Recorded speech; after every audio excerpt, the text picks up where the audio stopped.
चलिए आज हम लोग दूसरे श्रृंखला में देखते हैं कि जो हम लोग इससे पहले हम लोगों ने कुछ प्रश्न को देखा, संभावित प्रश्न जो आपके 67 बीपीएससी में पूछे जा सकते हैं। इसी श्रृंखला में अगला क्वेश्चन हम लोग देखेंगे कि कौन कौन से संभावित प्रश्न हैं जो आ सकते हैं, उस पर चर्चा करते हैं। ठीक है, चलिए पहला क्वेश्चन आज जो है वो हम लोगों ने पिछली क्लास में देखा था। स्वराज पार्टी के बारे में हम लोगों ने बात किया था। स्वराज पार्टी के विषय में हम लोगों ने बात किया था। आपको पता होना चाहिए कि 1923 में स्वराज पार्टी की स्थापना अखिल भारतीय स्तर पर हुई थी और इसमें CR दास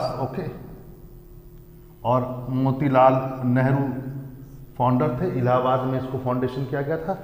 और बिहार के परिप्रेक्ष्य में कहा जाए कि स्वराज दल की स्थापना कब हुई थी, तो हम लोगों ने पढ़ा था 1921 में। ठीक है, तो यहाँ पर अगला प्रश्न जो है हम लोगों का पहला प्रश्न यह है कि स्वराज पार्टी ने कुल 1923 में जो इलेक्शन हुए थे उसमें बिहार विधानसभा में कुल कितनी सीटें प्राप्त की थी, तो प्रश्न इस पर है। तो इसमें कुल मिलाकर उन्होंने बिहार विधानसभा में 8 सीटें प्राप्त की थी। ठीक है, 8 सीटें, ध्यान रखेंगे, 8 सीटें प्राप्त की थी। अगला प्रश्न, दूसरा प्रश्न कि बिहार के किस विश्वविद्यालय में वशिष्ठ नारायण सिंह के नाम पर एक रिसर्च सेंटर खोला जा रहा है। देखिए बहुत ही इंपॉर्टेंट प्रश्न है और इस बार का संभावित प्रश्न है कि कहाँ पर विश्वविद्यालय में वशिष्ठ नारायण सिंह के नाम पर रिसर्च सेंटर खोला जा रहा है। ऑप्शन है मगध विश्वविद्यालय, बी है पटना विश्वविद्यालय, सी नालंदा विश्वविद्यालय और डी मुजफ्फरपुर विश्वविद्यालय। तो इसका उत्तर होगा पटना विश्वविद्यालय। ठीक है, तो याद रखेंगे पटना विश्वविद्यालय में अनुग्रह नारायण सिंह रिसर्च सेंटर की स्थापना की जा रही है। Vashishtha Narayan Singh research centre. ठीक है, कहाँ पर, तो पटना विश्वविद्यालय में। ठीक है, तो ये दूसरा क्वेश्चन यह था। तीसरा क्वेश्चन देखते हैं। तीसरा क्वेश्चन बहुत ही छोटा क्वेश्चन, लेकिन इस पर आगे जो प्रश्न है बने हैं वो देख लेंगे कि 26 जनवरी 2021 में हम लोगों ने कितनावां गणतंत्र दिवस मनाया। ठीक है, तो याद रखेंगे ये 72 गणतंत्र दिवस था, यानी ऑप्शन नंबर आपका होगा सी। ठीक है, और इस बार यानी कि अभी 2022 में यह कितना हो जाएगा, 73वां गणतंत्र दिवस। ठीक है, अगला पुरस्कार, अगला पुरस्कार से संबंधित एक प्रश्न है, उसको देखेंगे। निम्नलिखित में से बिहार में किस व्यक्ति को प्रधानमंत्री बाल पुरस्कार के लिए चुना गया है ना, प्रधानमंत्री बाल पुरस्कार के लिए चुना गया।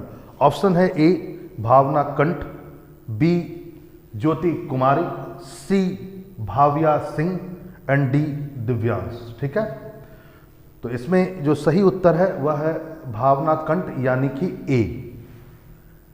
ए सही उत्तर है, भावना कंठ। याद रखेंगे उसको इस बार जो है प्रधानमंत्री बाल पुरस्कार 2021 प्रदान किया गया। ठीक है,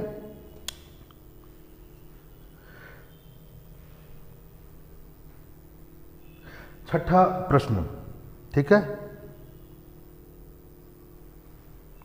छठा प्रश्न है कि बिहार में किस महिला को हाल ही में पद्म श्री पुरस्कार प्रदान किया गया। यहाँ पर ध्यान देंगे ये 2021 की बात है ना, अभी हाल ही में कुछ दिन पहले, 2 दिन पहले 2022 का भी पद्मश्री या पद्म सम्मान की घोषणा हो चुकी है। यहाँ पर 2021 की हम बात कर रहे हैं कि 2021 में किस महिला को पद्मश्री पुरस्कार प्रदान किया गया बिहार से संबंधित। ऑप्शन है सरोज देवी ए, बी दुलारी देवी, सी ममता देवी और डी इनमें से कोई नहीं। ठीक है, तो इसका उत्तर है बी दुलारी देवी। ठीक है, दुलारी देवी, दुलारी देवी इसका सही उत्तर है। ठीक है, ध्यान रखेंगे। चलिए हम लोग अगले प्रश्न पर आते हैं और देखते हैं। मैंने कहा कि गणतंत्र दिवस पर हम लोग जो है पिछला गणतंत्र दिवस पर कई प्रश्न हम लोगों ने इस बार किए हैं, तो देखते हैं उस पर अगला प्रश्न। 72वें गणतंत्र दिवस में बिहार में कोल्हुआ पर्यटन स्थल को दिखाया गया। एक झांकी थी जिसमें कोल्हुआ पर्यटन स्थल को 72वां गणतंत्र दिवस पर दिखाया गया। ठीक है, पहला स्टेटमेंट ये है। दूसरा स्टेटमेंट है यह पर्यटन स्थल, this tourist place basically belongs to Nalanda. तो इसमें देखना है कि यह पहला है कि ऑप्शन है आपका केवल एक सही, दूसरा ऑप्शन है केवल दो सही, तीसरा है दोनों सही, या चौथा इनमें से कोई सही नहीं। ठीक है, तो याद रखेंगे यह दोनों ही सही है, कोल्वा पर्यटन स्थल नालंदा में ही है, दोनों ही सही है। ठीक है, चलिए आगे देखते हैं। बहुत ही अच्छा क्वेश्चन है अगला कि बिहार में किस व्यक्ति को हाल ही में महावीर चक्र से सम्मानित किया गया। ठीक है, बिहार के किस व्यक्ति को हाल ही में महावीर चक्र प्रदान किया गया। देखिए याद रखेंगे कि यदि युद्ध के दौरान सबसे बड़ा जो चक्र होता है युद्ध के मैदान में, जो सबसे ज़्यादा वीरता चक्र वो परमवीर चक्र होता है। ठीक है, और शांति काल में यदि कुछ हो रहा हो तो उसमें सबसे बड़ा चक्र जो होता है वो महावीर चक्र होता है। इस बात को ध्यान में रखेंगे। ठीक है, तो महावीर चक्र प्रदान किया गया था संतोष बाबू, जो ऑप्शन ए है वह सही है। ठीक है, ऑप्शन ए संतोष बाबू। ठीक है, आगे आते हैं और देखते हैं अगला प्रश्न। अगला प्रश्न है कि बिहार राज्य विधि आयोग के अध्यक्ष कौन बनी है। ठीक है, राज्य विधि आयोग के अध्यक्ष। ठीक है, स्टेट लॉ कमीशन के अध्यक्ष कौन है। ए ऑप्शन है दीपिका सिंह, बी रेणुका देवी, सी रेखा यादव और डी अंजना मिश्रा। ठीक है, तो इसका उत्तर सही उत्तर है वह है अंजना मिश्रा। ठीक है, अंजना मिश्रा, अंजना मिश्रा। ठीक है, चलिए अगला प्रश्न देखते हैं। अगला प्रश्न क्या है। अगला प्रश्न है, यह भी गणतंत्र दिवस समारोह से ही संबंधित है। पहला प्रश्न है स्टेटमेंट वाइज इसमें है, ध्यान देंगे कि 72वें गणतंत्र दिवस समारोह की झांकी, जो झांकियाँ निकाली जाती है, का आयोजन गांधी मैदान में किया गया और इसमें 10 विभागों की झांकियाँ निकाली गई थी। ये बेसिकली 72 गणतंत्र दिवस पर है, रिपब्लिक डे पर है।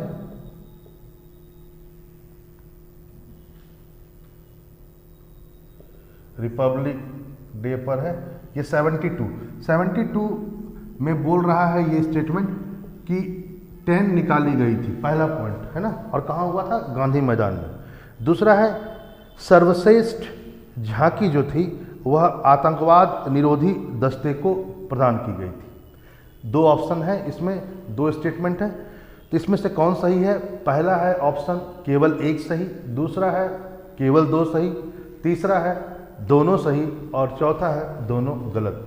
तो यहाँ पर केवल एक सही होगा, केवल एक सही। ठीक है, याद रखें केवल एक, यानी इस 72वें गणतंत्र दिवस समारोह में कुल 10 झांकियाँ निकाली गई थी, लेकिन सर्वश्रेष्ठ झांकी आतंकवाद निरोधी दस्ते को नहीं मिला है, यह कृषि विभाग को मिला है। याद रखेंगे सर्वश्रेष्ठ झांकी किसको मिला है, कृषि विभाग को।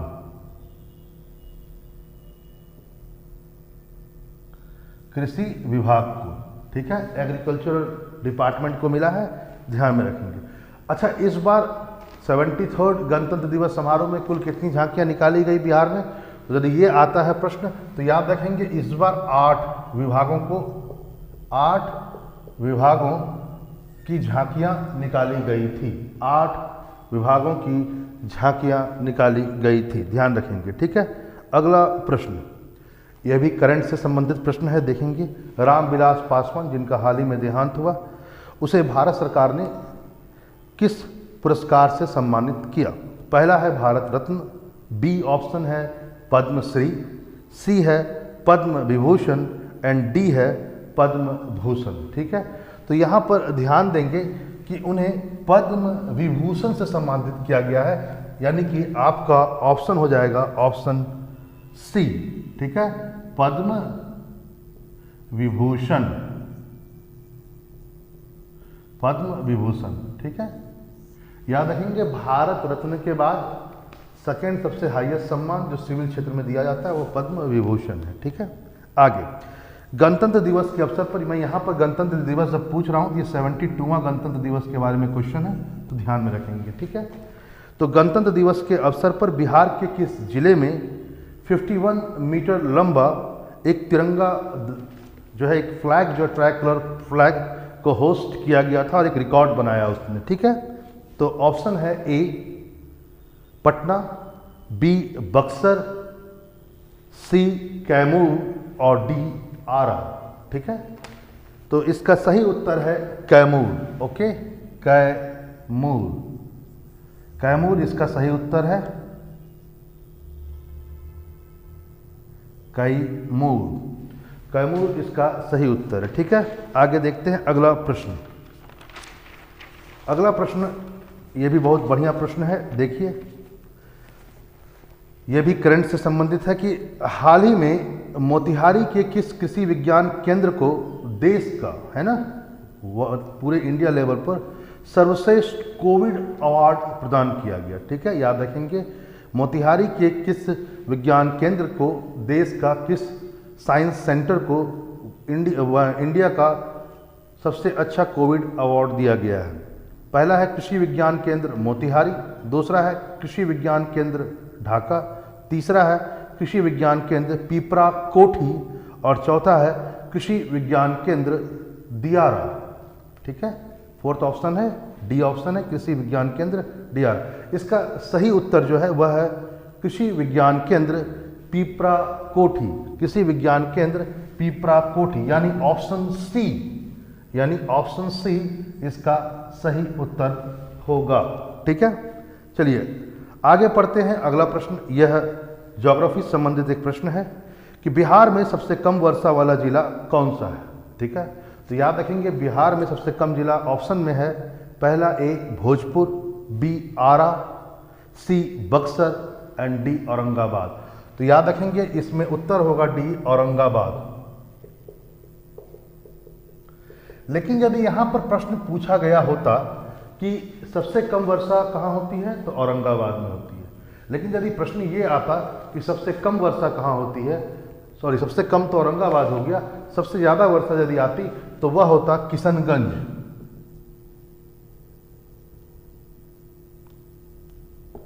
किशनगंज, याद रखेंगे सबसे ज्यादा वर्षा किशनगंज में होती है और सबसे कम कहां होता है, औरंगाबाद में। ठीक है, आगे अगला प्रश्न स्टेटमेंट के रूप में है, ध्यान रखेंगे। विभाजन से पूर्व बिहार राज्य में राज्यसभा की सीटें 22 थी। मतलब विभाजन जो हुआ था बेसिकली 15 नवंबर को, आपको पता होगा कि 15 नवंबर 2001 को झारखंड बिहार से अलग हो गया था। ठीक है, झारखंड को बिहार से अलग किया गया था और जिस समय वो अलग हुआ था तो करीब करीब 18 डिस्ट्रिक्ट, ओके 18 डिस्ट्रिक्ट को अलग किया गया था और अलग करके झारखंड राज्य बना था। तो प्रश्न है आपका कि जिस समय अलग हुआ उस समय, उससे पहले बिहार में कुल राज्यसभा की कितनी सीटें थी, तो यहाँ पर स्टेटमेंट है 22। सेकेंड पॉइंट है कि विभाजन के बाद झारखंड में कुल कितनी राज्यसभा की सीटें हो गई, तो 9। तो इसमें देखते हैं ऑप्शन क्या क्या है। केवल एक सही, केवल 2 सही, दोनों सही, दोनों गलत। तो याद ध्यान रखेंगे कि बिहार में अभी यदि देखा जाए तो बिहार में राज्यसभा की जो सीट है वह है 16 और पहले कितनी थी 22। यानी स्टेटमेंट 1 तो सही है लेकिन 2 गलती हो गया है। 2 में क्या हो जाएगा, झारखंड में 6 राज्यसभा की सीटें हैं, 6 और 16 22। ठीक है, तो ऑप्शन केवल एक जो है ऑप्शन ए वही सही है, क्योंकि झारखंड में आपकी राज्यसभा की जो सीटें हैं वह केवल 6 हैं। ठीक है, चलिए अब हम लोग आगे देखते हैं और अगले प्रश्न पर आते हैं। अगला प्रश्न है, यह करंट से संबंधित है, जरा ध्यान देखेंगे। अगला प्रश्न है कि बिहार सरकार ने 11 अक्टूबर 2021 को प्रीपेड मीटर सभी घरों में लगाने का प्रस्ताव लाया है। इलेक्ट्रिसिटी से संबंधित है कि प्रीपेड मीटर आप पहले से जैसे नहीं होता है, मोबाइल में आप रिचार्ज करते हो तो जितने पैसे का रिचार्ज करते हो उतने समय तक आप उस चीज़ को एंजॉय कर सकते हो, फिर वो डेट पार हो जाती है या वो रकम ख़त्म हो जाती है तो आपकी सेवाएं बंद कर दी जाती है। तो वैसे ही होगा। तो प्रीपेड सेवा जो है कि आप अपने हिसाब से कितने का रिचार्ज करना है, वो कूपन आएगा और आप रिचार्ज करोगे। तो बेसिकली एक प्रश्न है कि क्या, पहला प्रश्न है कि 11 अक्टूबर 2021 है ना को यह सेवा प्रारंभ की गई थी। दूसरा पॉइंट यानी दूसरा स्टेटमेंट है कि इसके लिए उपभोक्ताओं से यानी कि कस्टमर से कोई एक्स्ट्रा फीस नहीं ली जाएगी। ठीक है, दूसरा स्टेटमेंट है। तीसरा स्टेटमेंट है, जो भी इसे लगाएगा यानी कि जो भी इसको लगाएगा उसे 5% की छूट दी जाएगी। ठीक है, ये 3 स्टेटमेंट हैं। तो देखते हैं इसमें ऑप्शन क्या है। ऑप्शन है केवल एक सही, बी ऑप्शन है 1 2 सही, तीसरा ऑप्शन है केवल 2 सही और डी ऑप्शन है तीनों सही। ठीक है, तो इसमें आपका उत्तर होगा ऑप्शन 2, केवल 1 और 2 सही होंगे। यानी इस प्रश्न का जो उत्तर होगा वह होगा केवल 1 और 2 सही। मतलब कि यह जो लाई गई थी परियोजना, ये बेसिकली 11 अक्टूबर को ही लाई गई थी और इसके लिए कोई एक्स्ट्रा फीस नहीं ली जाएगी। लेकिन यहाँ पर जो 3% की छूट की गई है वो 3%, सॉरी यहाँ पर जो कहा गया है कि 5% की छूट, ये 5% नहीं होगा बल्कि यह 3% होगा। याद रखेंगे कितनी परसेंट छूट, 3%, न कि 5%। तो यहाँ पर ध्यान देंगे। ठीक है, चलिए अगले प्रश्न पर आते हैं और देखते हैं अगला प्रश्न। अगला प्रश्न है कि 6 अक्टूबर को बिहार सरकार ने पेयजल उपलब्ध कराने के लिए एक गंगा जल उद्भव योजना प्रारंभ की है। उद्भव भी कहते हैं इसे, गंगा जल उद्भव योजना प्रारंभ की है।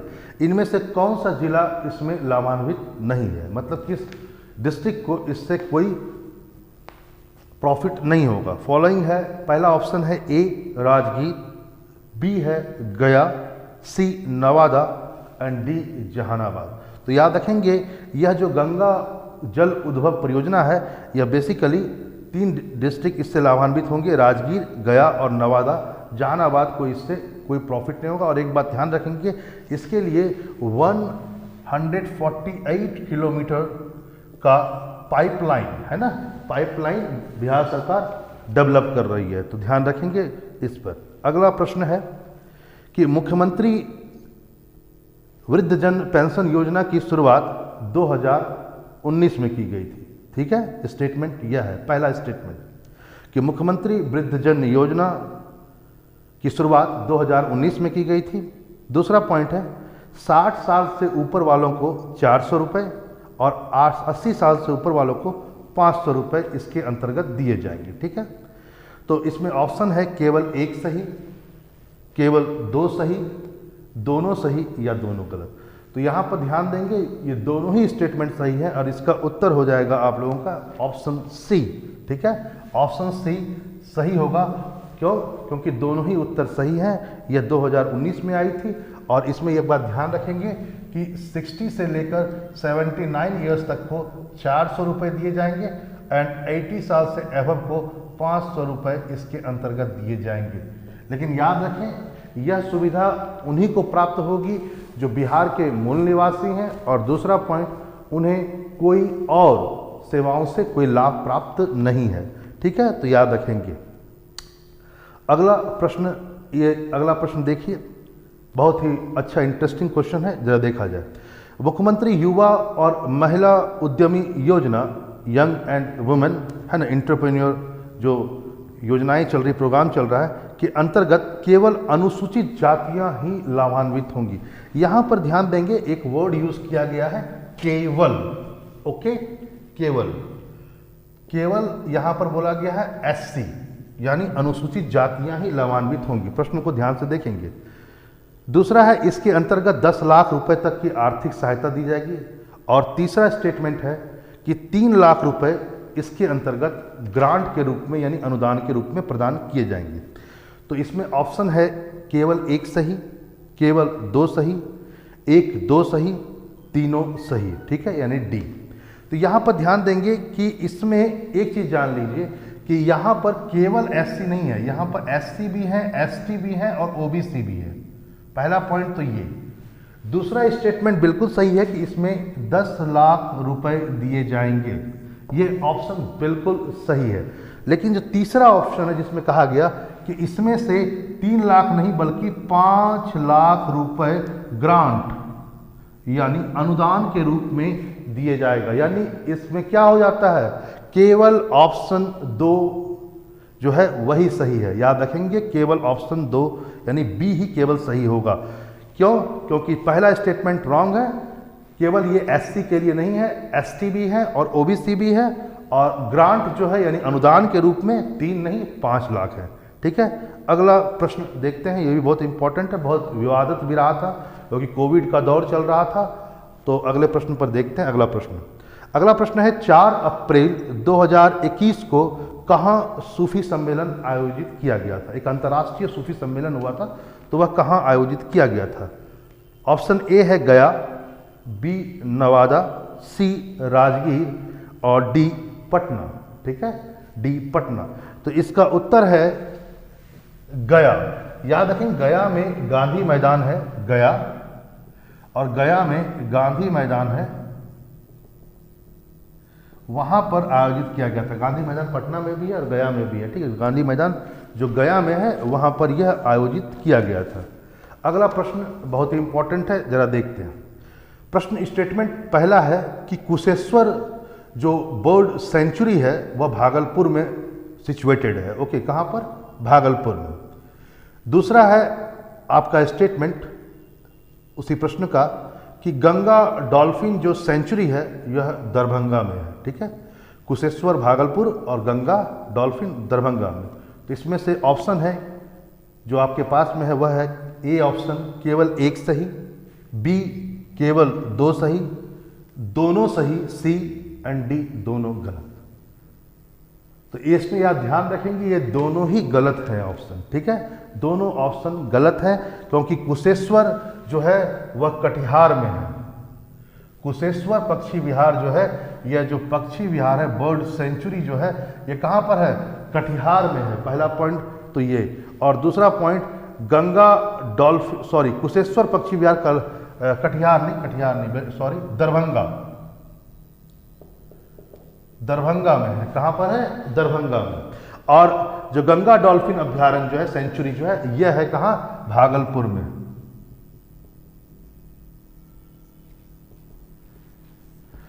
तो प्रश्न जब पढ़ते हो तो बड़ा ध्यान से समझेंगे चीजों को, है ना, देखेंगे बड़ा ध्यान से, ऊपर नीचे वो ऊपर नीचे करके आप लोग कंफ्यूज कर सकता है। ठीक है, तो कुशेश्वर दरभंगा में है और गंगा डॉल्फिन भागलपुर में है, यानी ऑप्शन डी हो जाएगा, दोनों गलत। अगला पॉइंट है निम्नलिखित में से कौन सा एक नाम पटना का कभी नहीं रहा? ठीक है, पटना को कई नाम से भी जाना जाता है, तो पटना का नाम नहीं रहा। पहला ऑप्शन है A Azimabad, B Pushpapur, C Kusumpur, D Vihar. ठीक है, यानी Azimabad A, B Pushpapur, C Kusumpur and D Vihar. इसका सही उत्तर है डी विहार। ठीक है, इसका सही उत्तर है डी विहार। यानी इसका मतलब क्या हुआ? इसका मतलब यह हुआ कि पटना को कई नामों से जानते हैं। एक नाम है अजीमाबाद, दूसरा हम लोग कह सकते हैं इसे पुष्पपुर, ठीक है, और कुसुमपुर। ठीक है, तो ये तीनों ही नाम पटना के हैं, याद रखेंगे, बहुत ही इंपॉर्टेंट है। अगला क्वेश्चन है हम लोगों का वह यह है कि बिहार में लोकप्रिय सूफी सिलसिला, बहुत सारे सूफी सिलसिले हुए हैं, चिश्ती हुआ है, फिरदौसी हुआ है, सुरावर्दी हुआ है, कादरी हुआ है, सत्तारी हुआ है, कई सूफी सिलसिले यानी कई सूफी ब्रांचेस हुए हैं। ठीक है, ऑर्डर्स। तो पहला प्रश्न है इस प्रश्न में पहला स्टेटमेंट जो है वह है बिहार में सबसे लोकप्रिय सूफी सिलसिला वह फिरदौसी था।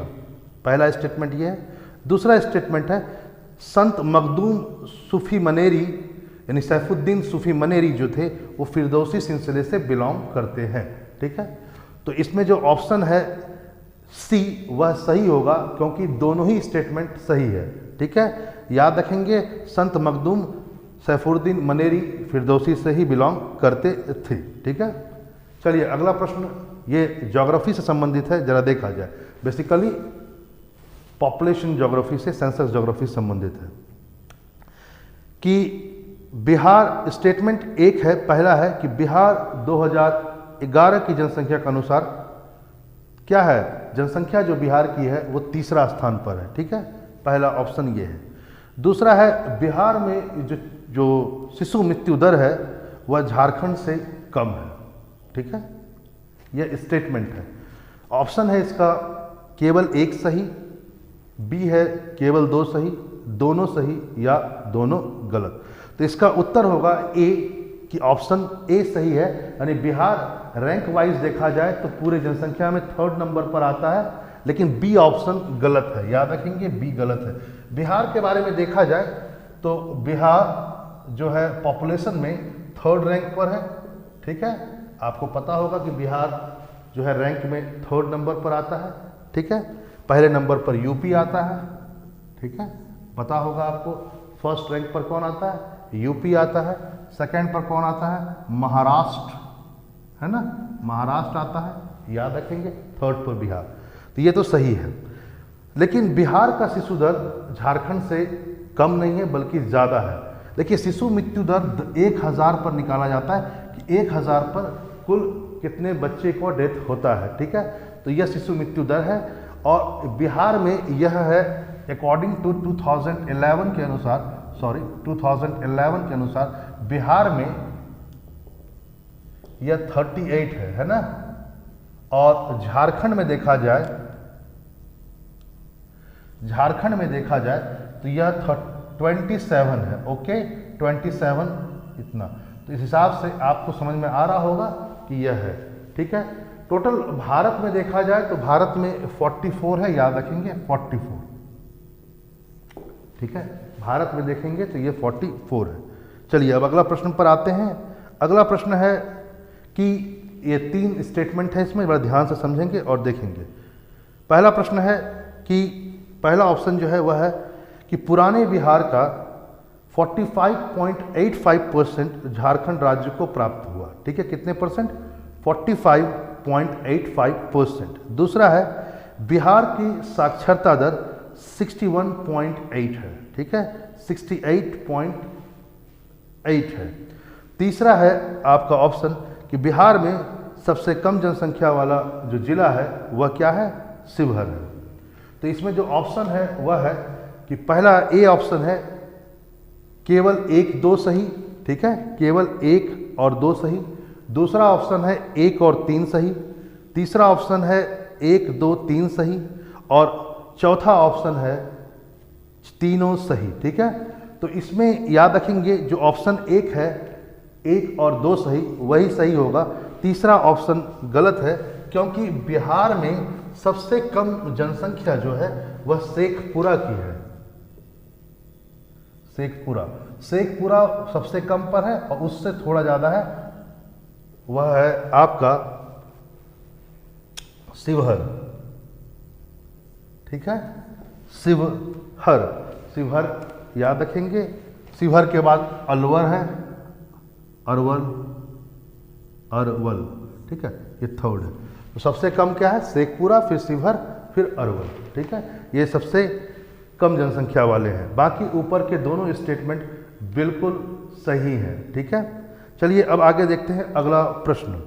अगला प्रश्न है कि बिहार में सर्वाधिक जनसंख्या वाले जिले को बढ़ते हुए क्रम में लगाया जाए। ठीक है, बढ़ते हुए क्रम में लगाया जाए।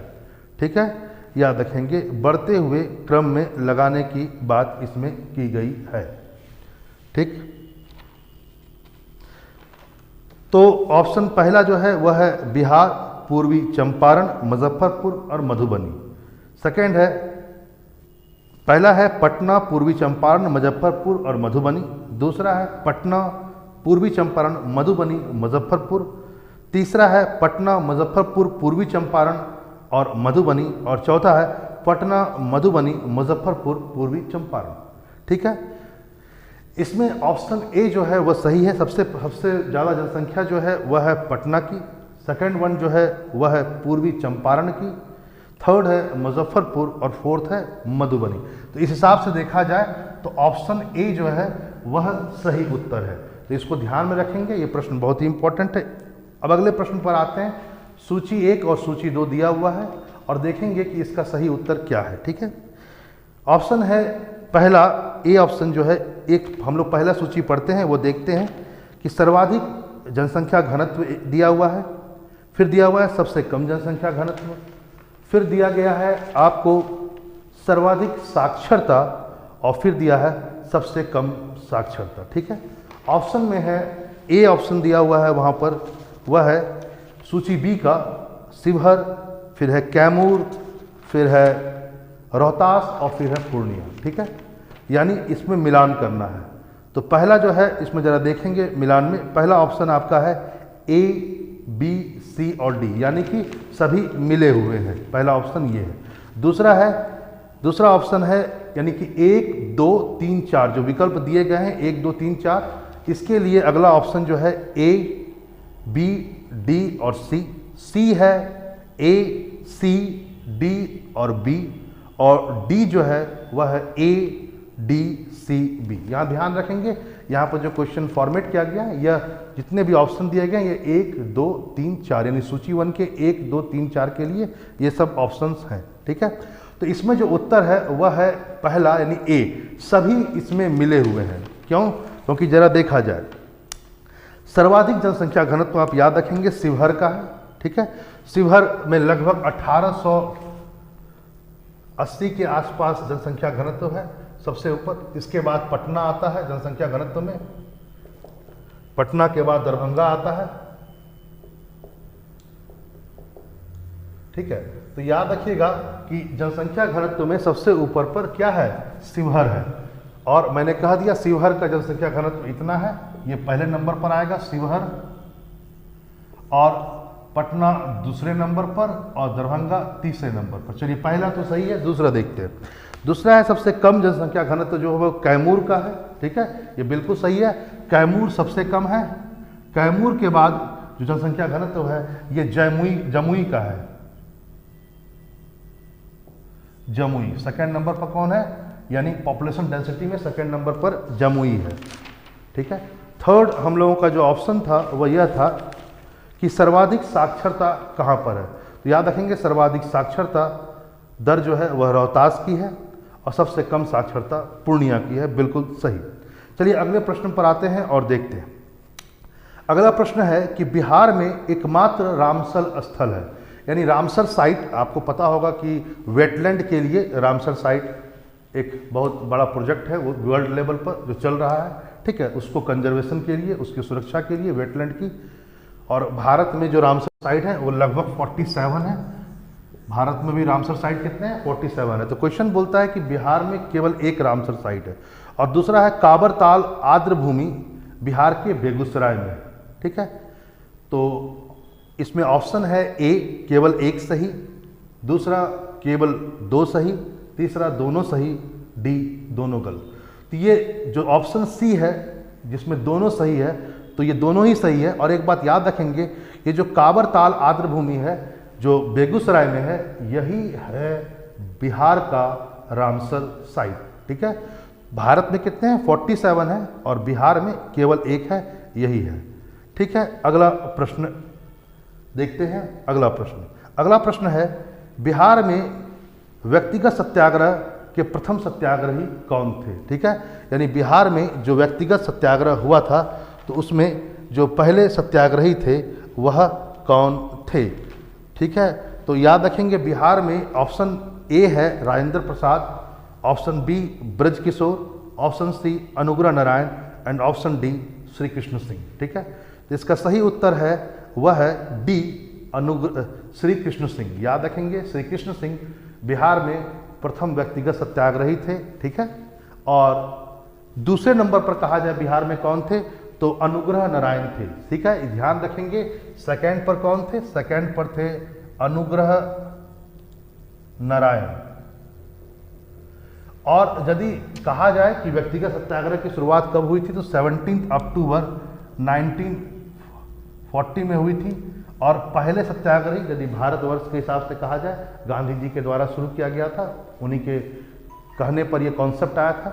तो ऑल ओवर इंडिया लेवल पर कहा जाए तो प्रथम सत्याग्रही कौन थे? तो आपको पता होगा विनोबा भावे। विनोबा भावे, विनोबा है, विनोबा भावे। ठीक है, विनोबा भावे थे। और दूसरे जो थे वो जवाहरलाल नेहरू थे। ठीक है, चलिए अगला प्रश्न।